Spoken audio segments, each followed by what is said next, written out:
now synonymous with militant and insurgent groups, and infamously used by the likes of Osama bin Laden.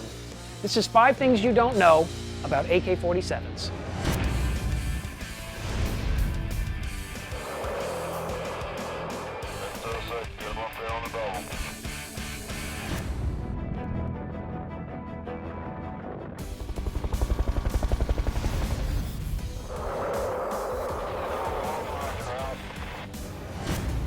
The AK-47 owes its prominence to several factors.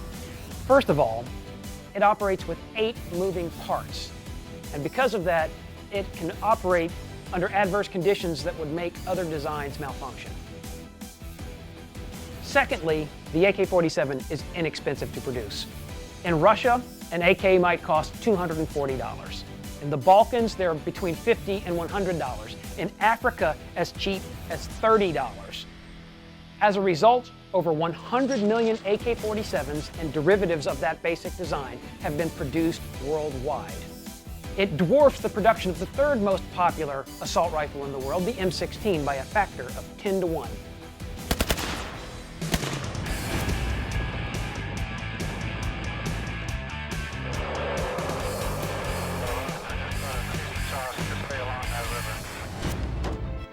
Mikhail Kalashnikov designed the AK-47 just a few years after the end of the Second World War.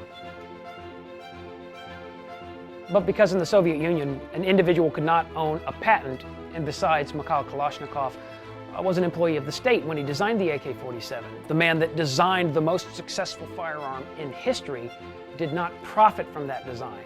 He enjoyed the prestige of being a Soviet state hero, but he wasn't a wealthy man.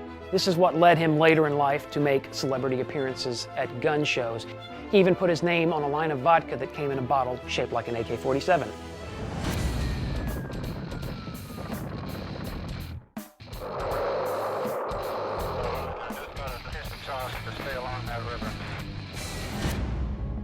What makes the AK-47 design so reliable and so effective is really its ammunition.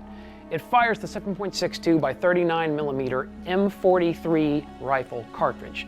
Now this cartridge is successful because of the fact that it's intermediate. It falls between the pistol caliber cartridges like 9 millimeter or 45 and rifle cartridges like 30 caliber or 7.62 NATO. Now this 7.62 by 39 millimeter M43 cartridge was first developed for another rifle, but then the AK-47 was created in 1947 and the design went wild. During the Vietnam War, that ammunition, the M43 cartridge, was actually used against the North Vietnamese who were attempting to fight with the AK-47. And it was done so in an interesting way because U.S. special operators captured stockpiles of M43 cartridges. They took that ammunition back, sabotaged it with explosives, and then placed it in the jungle where the enemy recovered the ammunition and attempted to use it. And when they attempted to use them, weapons exploded and killed the operators that were using them. And so in this very interesting way, the very ammunition that made the AK-47 so very reliable was used against it in the war in Vietnam.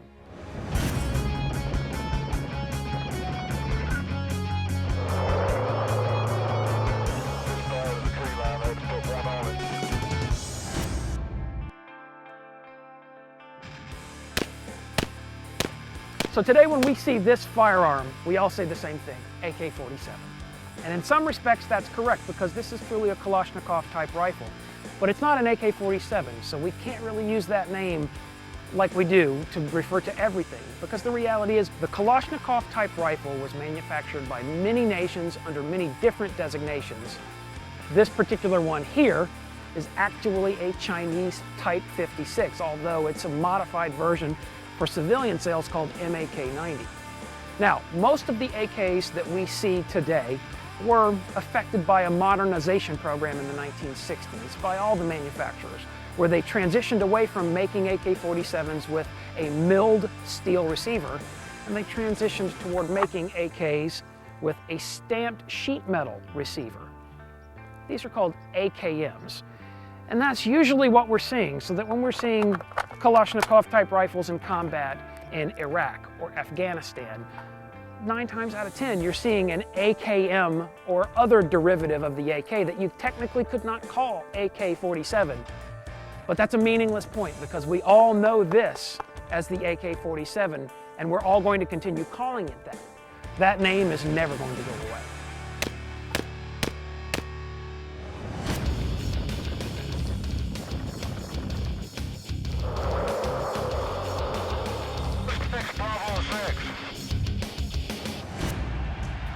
With the end of the Cold War, former communist bloc nations began modifying their existing Kalashnikov-type rifles, and in this case, this is a modified Chinese Type 56 rifle. And they modified them so that they could be imported into the United States for recreational shooters. And it has become extremely popular. Millions of AK-type rifles have come into the United States during the last 25 years. This particular model, which is a Chinese Type 56, which is the Chinese copy of the AK-47, was manufactured at a state factory called Norinco, still firing the 7.62 by 39 millimeter rifle cartridge, but in the semi-automatic mode only so that it could be sold as a Title I firearm in the United States. In addition to making this a semi-auto only firearm, the Chinese also deleted threading at the muzzle so that it will not accept a muzzle brake or flash suppressor, and they also deleted the bayonet lug from the weapon. And these were required by U.S. importation laws back in the 1990s. So the AK, which we usually indicate as being one of the most important military weapons of the 20th century, has now become something that civilians and collectors purchase and own. Its popularity has transcended just the military world and reached into the recreational world.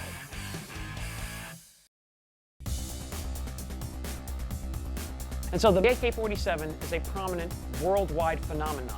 100 different nations from A to Z, from Afghanistan to Zimbabwe, have adopted the AK-47 as their standard issue infantry rifle. It's so prominent, in fact, that in 1983, a nation adopted a new flag that depicts an AK-47 on it. Do you know what nation it was? If so, post a comment online or reach out to us through Twitter using hashtag 5ThingsYouDon'tKnow.